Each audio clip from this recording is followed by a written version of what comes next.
Hello, my beautiful sisters. Welcome to another episode at Minding Her Business podcast. I'm your show host and coach, Jaslyn Martin, and I empower women to read, feed their souls, and succeed in business. Today, I have an amazing interviewer that I'm super excited about. Her name is Maria Wendt. She helps women entrepreneurs get clients online through organic marketing, and she's really, really good at getting clients quickly, successfully, and consistently. She has been in business for a little bit over 6 years, and the more research I do on her, the more I start to love her and what she stands for. So one of the things that I ended up looking at recently was a post that she wrote on Facebook that I just have to share before I get her on here, just so you could be like, wow, I see what you mean. So her Facebook post said, "Hustling just to get 1 to 2 clients? Trust me, girl, I remember what that's like. It's the worst, isn't it? I remember what it was like to post in Facebook groups daily. I remember 18-hour days that sucked the life out of me, only to get 2 clients at $750. Ugh.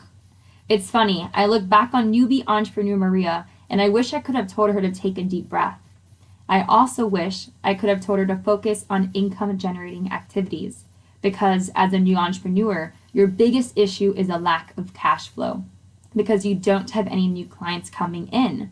This is why I'm all about helping you get more leads and sales." Sure. Well, first of all, I always now that I mentioned that, so Maria, I'd love for you to get on and tell your story, what got you into this world, and tell us a little bit more about your zone of genius. And I was very excited when I realized I was going to get to be able to be interviewed on here, because the stuff that you talk about on this podcast, I feel, is so refreshing. So I feel very honored to be on here, and thank you so much for having me. With that being said, a little bit about me. I grew up in a family of entrepreneurs. So my father runs his own digital marketing agency. My mother has her own business. She sells products online. And they've always been like that ever since I can remember. My dad started his business when I was very, very little. And I just saw them doing that. I would watch my dad work very hard, and just, put in the long hours. I think a lot of us entrepreneurs know what that's like. But I was really inspired by that. And I always was a little bit rebellious. I've always hated authority. And I just knew that the 9-to-5 life wasn't for me. So I made that transition from my 9-to-5 to running my own business. I took a couple years to do that because I was cautious. I don't want to be one of those people that quit and then has to go crawling back and find a job. So I knew that when I left, I would be leaving for good. So I left my 9-to-5, and I have been in business now for about 6 years. And what I do, as you said, is I help female entrepreneurs get more clients online.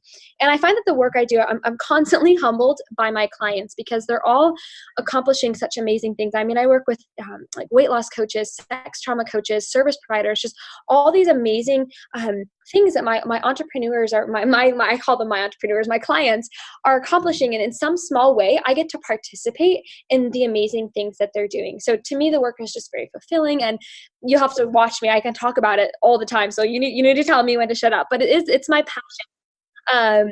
And I think that, we mentioned this briefly, but in the book, The Big Leap, by Gay Hendricks, he talks about how each one of us has what he calls a zone of genius, the thing that we're really, really good at.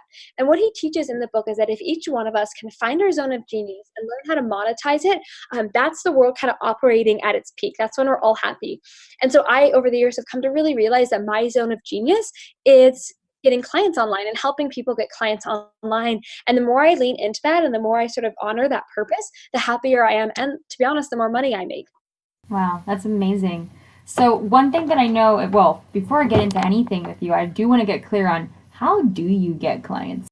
Yeah, that's such a good question. Yeah, that's a very good question. So the way that I get clients and my clients get clients is we utilize a tool called organic marketing.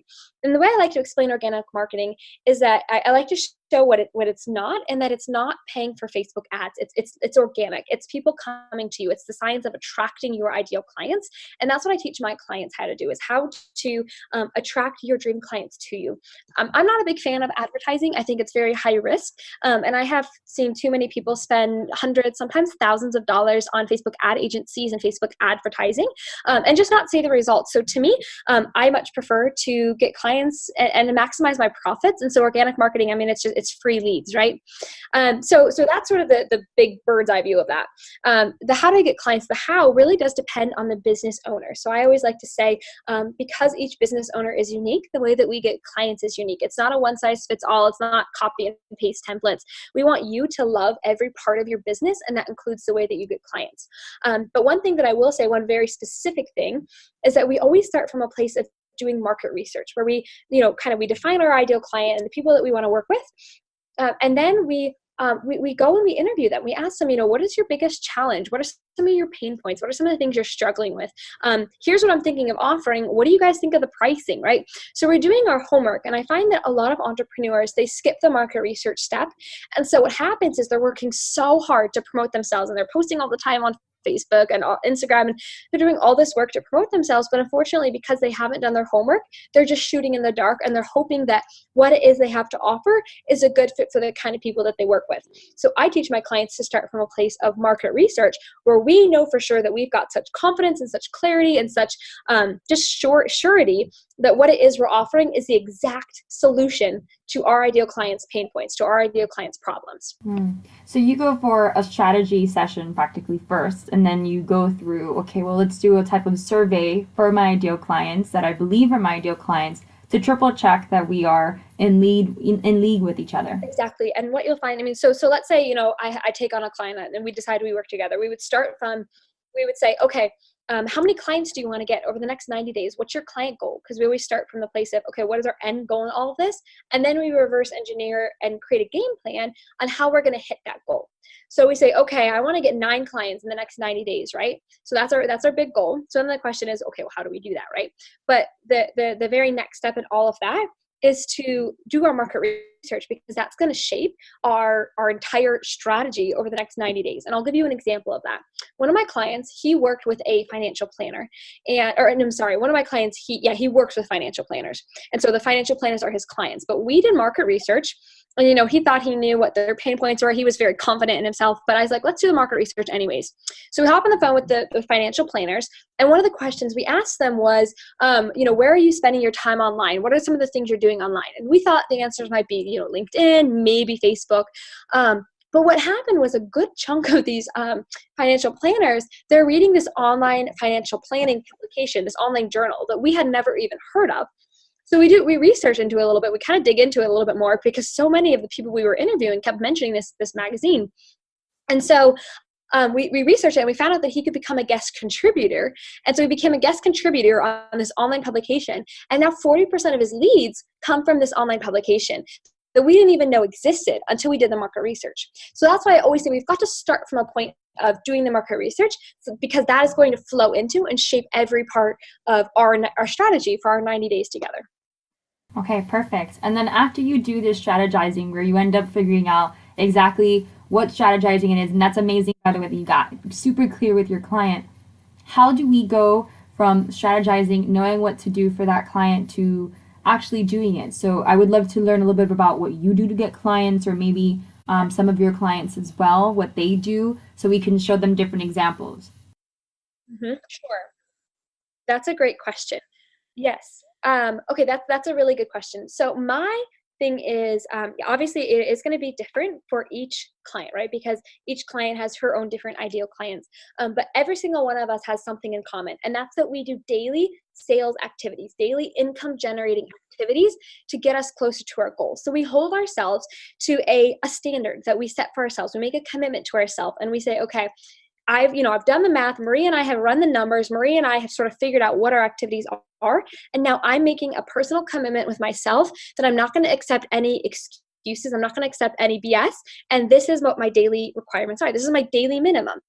And we treat it very seriously. I think it's a big problem that a lot of entrepreneurs have, where because we work for ourselves, it's a little bit harder to be disciplined. It's a little bit harder to stay consistent, but that discipline, that consistency makes such a big difference. So just to give you some examples though, right now I'm just spitballing off the top of my head, and this could be a good fit for you. This could not be. You have to do the research, but it could be something like scheduling discovery calls, posting in Facebook groups, reaching out to people via Instagram, reaching out to people via LinkedIn, writing guest posts, being on podcasts, maybe running a podcast, again, creating YouTube videos. some of my clients get like 50% of their clients through YouTube. So it totally depends on the client. But in general, the thing to take away is, where are my clients and how can I get in front of them as in a way that positions me as an expert? That's sort of like the questions that are answered.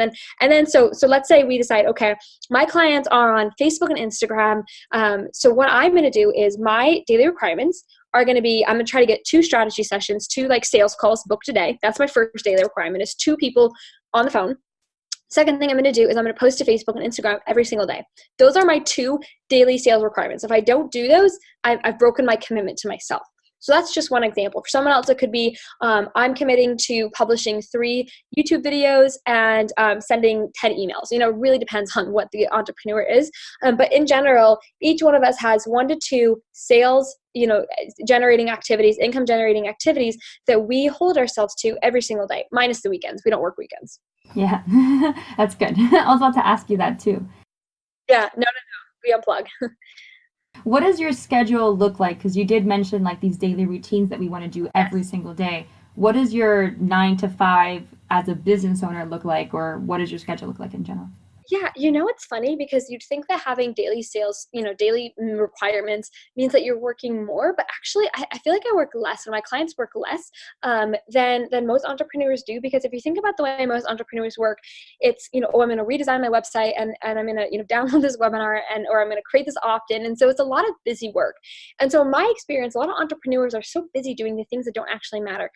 So we cut all of that out and we focus on the few things that matter, which is getting clients and making money.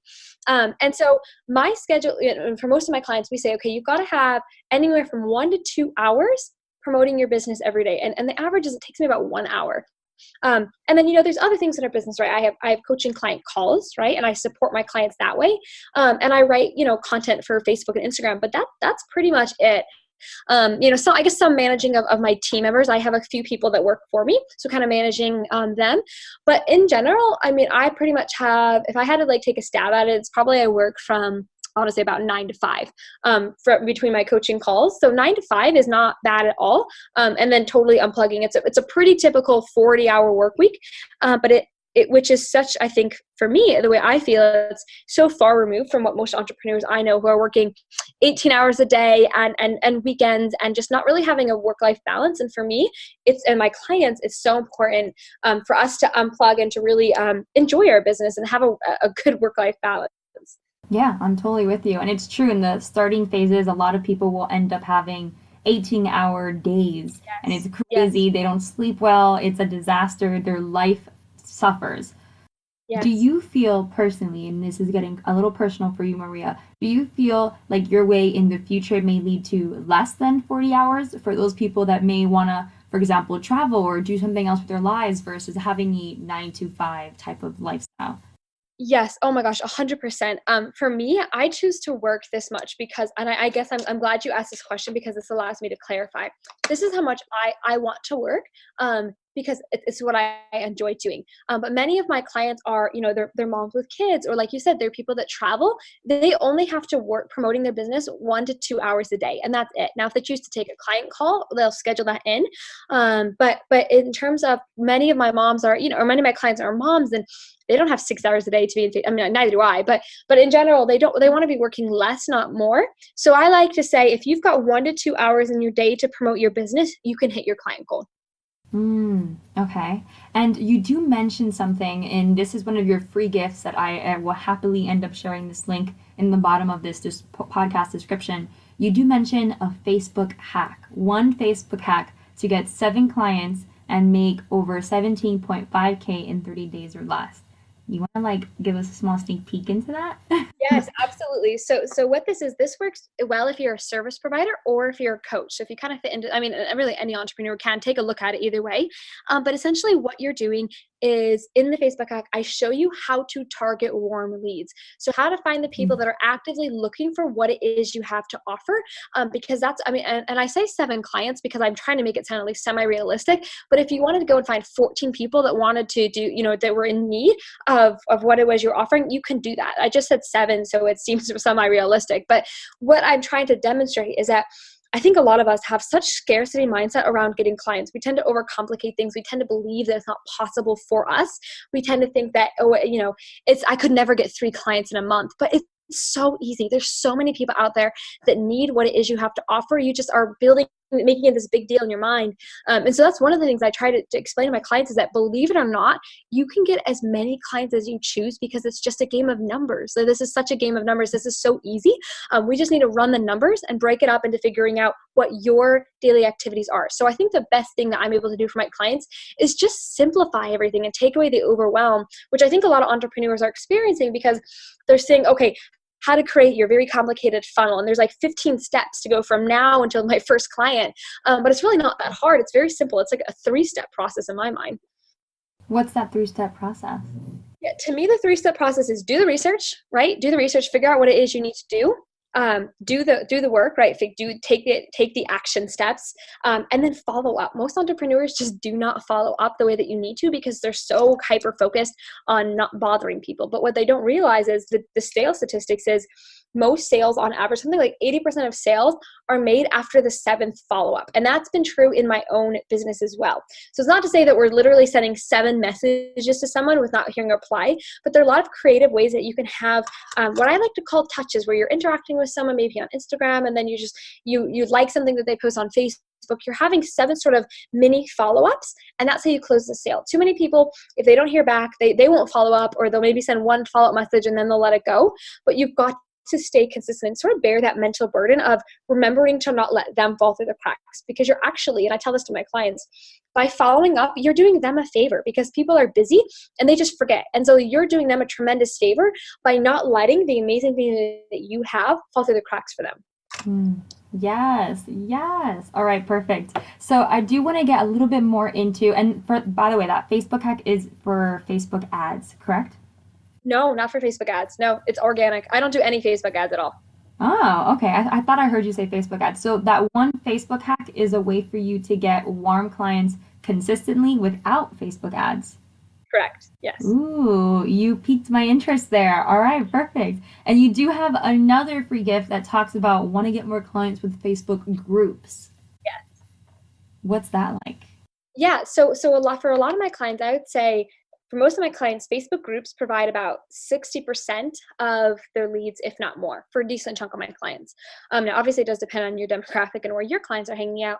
But Facebook groups really is a powerful tool for many of my clients to get more clients. And essentially, what I'm teaching you is how to network in those Facebook groups, how to really maximize them so that you can get clients. And I sort of explain it how it's not networking in Facebook groups is like networking at a cocktail hour, or you're networking at like those, at the end of a conference kind of like sessions, where you just get the drinks or whatever. It's like, it's networking, right? It's how to network, how to schmooze, how to make friends, how to build relationships. And it's funny because the name of the group the name of the book used to be How to Make Friends. That's what I used to call it. And I changed it to How to Get Clients Through Facebook Groups. It's just a little bit more clear because make friends didn't make a ton of sense. But essentially what I'm teaching you is how to build relationships. And I've always said that in my experience, there's 2 real pillars in organic marketing or in really building a business. And the first is to build relationships, and the second is to provide value. So in this book, I talk, it's totally free. It's your step-by-step guide.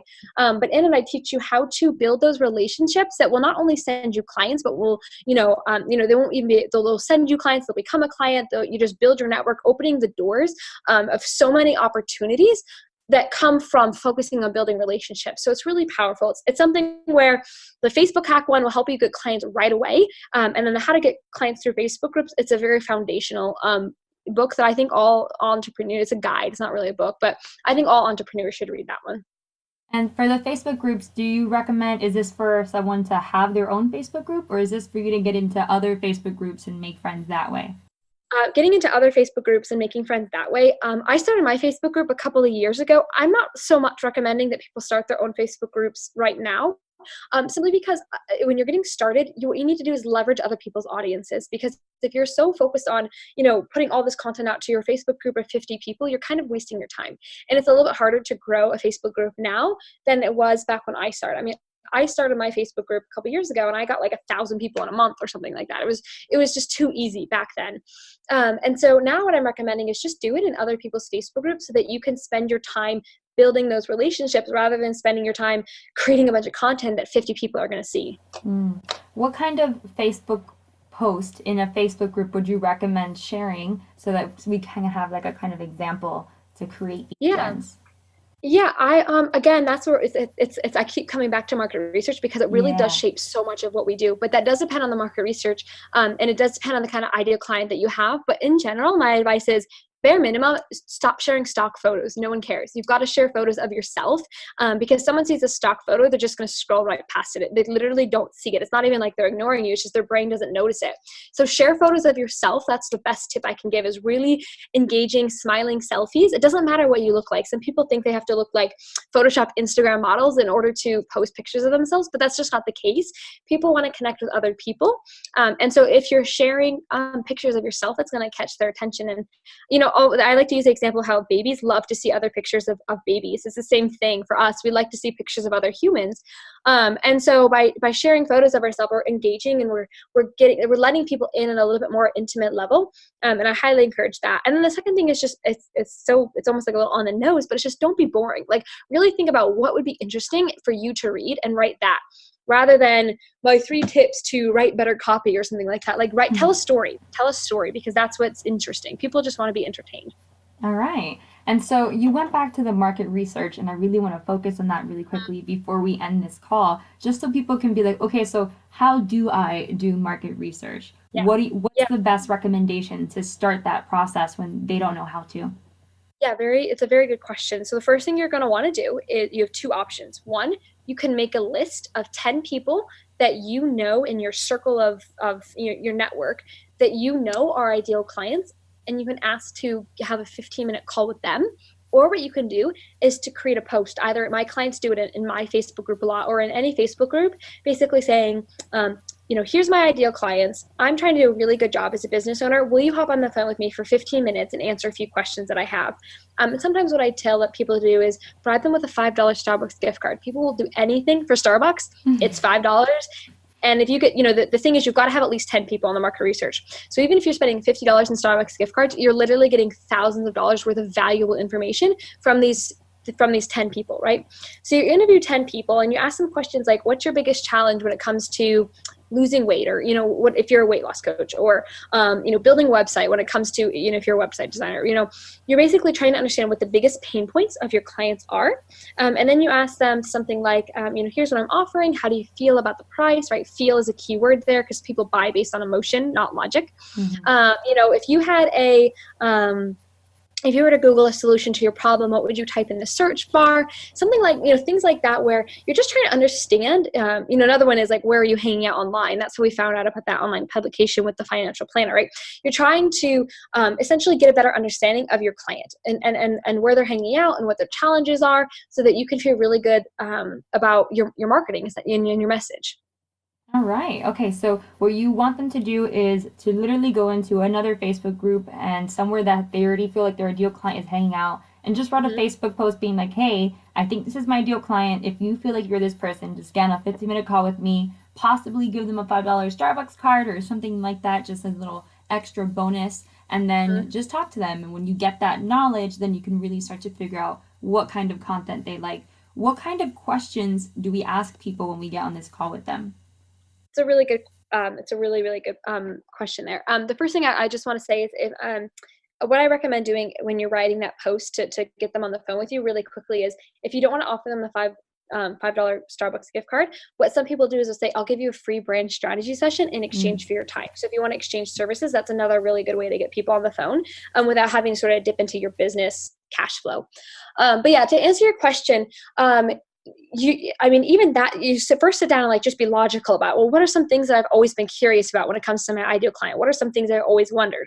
So if you're a wedding photographer, right, maybe you're wondering, what's a bride's biggest challenge, or what is a bride looking for in a photographer? Like, it's okay to really just say, what are you looking for in a weight loss coach, or in a copywriter, or in a wedding photographer? What are you looking for? That's a perfectly fine question to ask. It's perfectly fine to say, where are you hanging out online? Or who are some of the people you've loved following on Instagram? Instagram? Or, just questions like that where it makes sense. And you've wondered, you've always wondered it. I have a list of questions that I go through and help each one of my clients assemble based on, what it is they're doing. But my general advice to anyone listening would be really sit down and think about, what do I want to know? What do I want to know about my ideal client? You're probably going to want to know that what it is you're offering is a good fit. You're probably going to want to know that the price point is something that they can bear, something that works for them. Because most entrepreneurs they just guess when it comes to pricing. They just pick a number and guess. So we want to do a little bit more homework on that. You want to make sure that where you're promoting yourself, where you're spending your time is actually where they are. And I like to always end with an open-ended question like, am I missing something? Or what else do you think I'm missing? What else would you like to add to this? Just so I kind of tie up all my loose ends and let them make some little comments towards the end. All right. Okay, perfect. I love that. So I feel like we got a good basics of, first off, your 2 amazing free gifts that I'm excited to really go deeper into and get to know more about you and what you teach. And then also we talked about that market research. We went through, Facebook groups, what to do there. And I want to say thank you so much for giving us so much knowledge and pouring out your heart throughout this podcast episode. I really appreciate it. Thank you. Of course, I always tell people you can tell it's my passion because I really don't stop talking about it. I really do enjoy it. And it's very fulfilling for me. Whenever we have that mom or that entrepreneur who, she quits her 9 to 5 and I send her a bottle of champagne and we really just celebrate her taking that next step into that next part of her life. It's just, that's why I do what I do. So I'm very happy to do that. Thank you, Maria. So thank you, Maria, for being on this podcast. It is a pleasure. And by the way, I don't think that you talked a lot. I wish, if anything, we can go on for hours and hours, but I'm going to stop it here and say thank you so much. I hope that you've appreciated being on here. Listeners, I hope that you enjoyed listening, and thank you so much. If there's anything else that you'd like to add at the end, maybe so people can get to know you more, where they can find you, I will put the free gift information in the podcast description, though. Perfect. Yeah, I think that's really what I really recommend is to anyone that listens to to anything that I do, I tell them, guys, you've got to implement, right? You've got to have a next step. So I try to help people get really clear on what their next step is. And so if you're listening to this episode, your next step is to go to my website, and I know you're going to link to it, and check out those free resources, because both of those, again, help you get really, really clear on what your next step is after that. But you've got to take action, and you just have to get yourself to my website and get those free resources, and I'll help sort of walk you through it from there. All right, perfect. Thank you, Maria, for your time, and hopefully maybe we can see you in different podcasts in the future. I would love that. I would love that. Absolutely. Thank you so much for having me. I really appreciate it. You too. Bye, everyone. See you later. Now, just a heads up, because you made it to the end of this podcast, you get to find out what the next podcast is going to be about. Dun, dun, dun. So, next podcast is going to be 3 steps to a successful business. These 3 steps are fundamental for every single person, no matter where you are in your business. And these 3 steps, when you really get in tune with them and figure out your market research, get in tune with your ideal clients, and figure out exactly how they want to get nurtured, how they want to be sold to, you're going to be a master. And there's no way that you can't make it to 6 figures by knowing this information, but you have to start with the basics. So, next episode coming up, we're going to talk about 3 things, which is growing your tribe, nurturing your tribe, and selling to your tribe. These 3 things, again, are fundamental. Now, the main thing that Maria talked about throughout this podcast is selling to your tribe, which is definitely important. And one thing that I always teach everyone is that you want to reverse engineer as a coach or as an entrepreneur in general. You want to be able to work backwards to your ideal client. So being able to know how you're going to sell is super duper important. And then you could really start to nurture the people that you already have, start to grow a specific group made for you. So we're going to get super in detail in all of this and different ways so you can start figuring out which way you like the best. Would you prefer doing a Facebook group or Instagram or Facebook Lives or email marketing? You get to decide, and I'm going to give you different tools. And there's one in particular that I'm in the process of mastering myself in my own business that I get to teach you a little bit about and really go into more detail. So with that said, thank you for being a part of Minding Her Business podcast. Please don't forget to leave a review or a comment saying how much you loved this podcast and how much you liked it or loved it so far. And we'll talk to you next week. Bye.